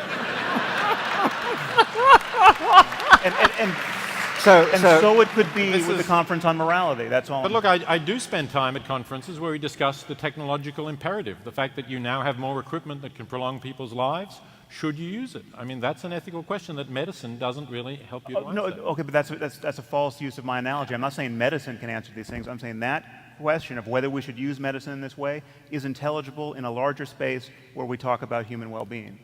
And It's intelligible, but it's not answered. well, no, it's hard. It could be hard to answer. There are an infinite number of scientifically coherent questions that we will never answer and we can't answer. My favorite, which I use all the time now, is what was JFK thinking the moment he got shot? Okay, we have no idea. But this is a well-posed question. It has an answer, and we don't know it. But we know what it wasn't. I mean, he wasn't thinking about string theory. He wasn't thinking. you don't know that. I know that, and I'll tell you what I do know. He wasn't thinking, I wonder if Sam Harris is going to use me as an 'cause it example was at this too conference. early, yeah. It wasn't. Simon, just answer for me, if you would, Lawrence's point about his ahistorical point there. I remember a review you did of Bernard Williams's books where you talked precisely about the need for the historical perspective. Yes, I know, it's terrible. You know, science now is being used by Lawrence in the narrow sense that he explicitly said he wasn't using it in. Namely, it's the physicists and chemists who don't read stuff that's more than a year old. And I think he's very wise. He probably shouldn't read Shakespeare or Tolstoy or Aristotle or Hume or Darwin. These are all well over a century old. And of course, they've got absolutely nothing to tell us about life. Absolutely nothing. And the reason he shouldn't read them is that you have to come to read something with a mind which is prepared to accept it. I'm sorry that Sam has come to ethics with its own vocabulary, meta-ethics, emotivism, expressivism, and so on, obviously determined to find it boring. And I'm sure he can find it boring. No. And many people come to Shakespeare and find it boring, and many people listen to Beethoven and find it boring. And there is no argument that will stop them, and that's part of Hume's point about reason. Bernard Williams, a great moral philosopher, once said that there's a holy grail that some people have, which is to find the argument that will stop them in their tracks when they come to take you away. Now, it's perfectly true. Hume thought there was no such argument. And I believe you can know as much science as you could ever find out, and you'll still not find the argument that will stop them in their tracks when they come to take you away. That's the point about the is-ought gap. And that's the point about not being able to derive morals from reason. But that's a move you can't make in any other domain of knowledge. We have not found the argument that will convince a majority of the American people that evolution is a fact. Okay, 25% agree that evolution is a fact. It's been 150 years. Biology, the truth of biology is not predicated on being able to convince everyone. And so that's just a straw man argument. I would also add, I mean, you're absolutely right in what you said, that these people are worth reading, but they're worth reading with a modern mind. You believe that you as a philosopher, you believe you have more to say about Hume because you're living in the 21st century where where human knowledge, our knowledge of the world allows you to reflect on those same ideas that he was talking about, but with a more prepared and capable mind to do it, in principle. And that's the point that I'm saying, is that we shouldn't take these words on authority. They're interesting ideas, but we've learned something, and we should be prepared to say that they're wrong, or we should be prepared to say we now know better. And I'm sure that in some sense, as a philosopher, you'd love to write a piece saying we know better than Hume, and here's the reason why. Yeah, I mean, I don't deny that we read with more experienced minds in some ways. We've got other sources of authority. We've got other bits of knowledge. Let's expand it a little bit to think about literature as you were just doing there. Let me give you an example. How many of you, does the name John Coetzee mean anything to you? J.M. Coetzee, Coetzee, is Nobel Prize-winning I don't pronounce it that way. writer with one of his books was called Elizabeth Costello, one called Disgrace, recently Summertime. There's a volume out now actually called John Coetzee and Ethics. And two of chapters, a book, a short novella called The Lives of Animals, which is from his novel Elizabeth Costello, was actually his presentation as some lectures at Princeton. You were a respondent, Amy Gutman was there, Wendy Doniger, and so on. Could you speak to this point? Because I think it's rather an important one. I'm sorry, what is... The question, the intersection of literature and ethics, and whether you can find anything of value about this question, the question about morality in here and so on. Yeah, I mean, certainly I think we can. Obviously, you know, I think Simon mentioned writers like Tolstoy or any of the Shakespeare. We can read them, and through them we can learn to understand what things are like for other people that we might not have grasped. That's obviously valuable. Coetzee, I think, does that. You know, I think what's distinctive about many of his novels is that they pose deep moral questions for us, and that they present sometimes quite explicitly, as in Elizabeth Costello when she's talking about animals and the suffering that we wrongly inflict on animals, sometimes more implicitly in terms of building the context of the situation, as in Disgrace, for example. We are led to think about these questions in a particular context. And I think that is clearly enlightening. Now, I don't think, you know, if we are taking science in this very wide sense, I don't think it's contrary to what Sam would be suggesting. It's a way of gaining insight, and perhaps it doesn't test it in a rigorous way, but it provides insights which we might want to explore further on. Yeah, I wanted then to weave that also, and we're coming to a close now, to Steve, because in Steve's presentation today, where you were actually talking about the escalator of reason, you were talking about things improving, you were talking about the decline of violence, one of the things that you suggested as a factor in there was, in fact, the prevalence and the increase of novels and so on, being able to put yourself in somebody else's mental shoes and so on. So could you elaborate a little bit on that? Yeah, there is when you ask what are the developments that led to the measurable moral progress that our civilization has enjoyed, such as the abolition of slavery and torture and cruelty to animals, one could make the case that an increase in literacy, including the consumption of realistic fiction, played a role. What many novelists do is what many moral philosophers do, that is, come up with a thought experiment, a hypothetical scenario, sometimes preposterous, that clarifies moral intuitions. And I think a lot of fiction does that for us, more artfully perhaps than, although maybe less precisely than the typical philosophical thought experiment. I mean, just one example is the sequence in Huckleberry Finn, in which Huck is racked with guilt over the terrible thing that's been paining his conscience, namely that he ran away with a slave who was someone else's property. And what did that slave owner ever do to poor Huck that he would be so treacherous as to steal his slave? And then finally Huck says, "Oh, well, I guess I'm a morally imperfect person. I'm not gonna turn Jim in."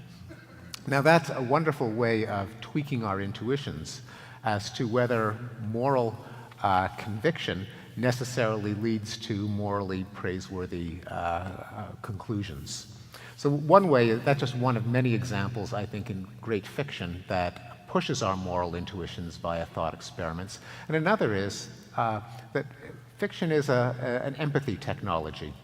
In order to enjoy fiction, you have to project yourself into the life of someone who may be very much unlike you. The rise of the novel in the 18th century did come before the rise of many humanitarian reforms. One can point to specific acts of works of fiction that plausibly led to an expansion of concern. Maybe the most famous example was Uncle Tom's Cabin, which, at least according to legend, when Lincoln met Harriet Beecher Stowe, he said, "So you're the little lady that started this big war." And there are many other examples in which consciousness of the suffering of a forgotten class of people, or indeed animals, came from reading first-person accounts of what it's like to be that person or that animal. This is all anecdotal and plausible, but there are experiments initiated by Daniel Batson and others, where if you bring someone in the lab and have them take the viewpoint of someone when you read their words, you do become measurably more sympathetic to the author of those words and to people in the same class, say AIDS victims or drug addicts. So it's a little bit of experimental support behind the somewhat sentimental notion that reading fiction genuinely is morally uplifting. I want to just jump in here, partly because we're paying for it, but you all received this notice about science and culture, an Origins event that's a 4-day event celebrating science and culture in April. And one of the reasons we're involved, I want to come back in some sense to say that, to me at least, one of the things that makes science so worthwhile is not that it produces technology, but it resembles art, literature, drama, all of which have value by forcing us to reassess our place in the cosmos. That's why we like great literature. It forces us to see the world a new way. To me, and to many of us, that's the value of science, is it does the same thing. And so bringing them together is a natural thing, and that's one of the reasons why we're going to celebrate it in April. That's all I want to say.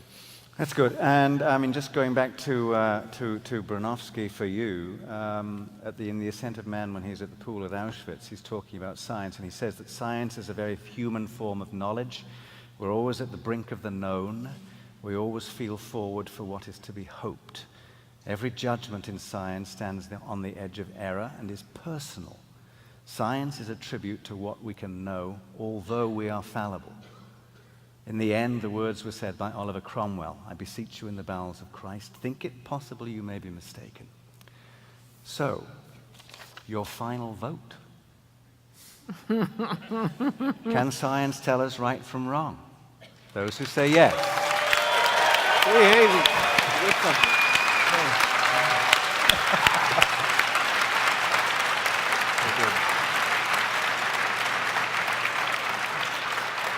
And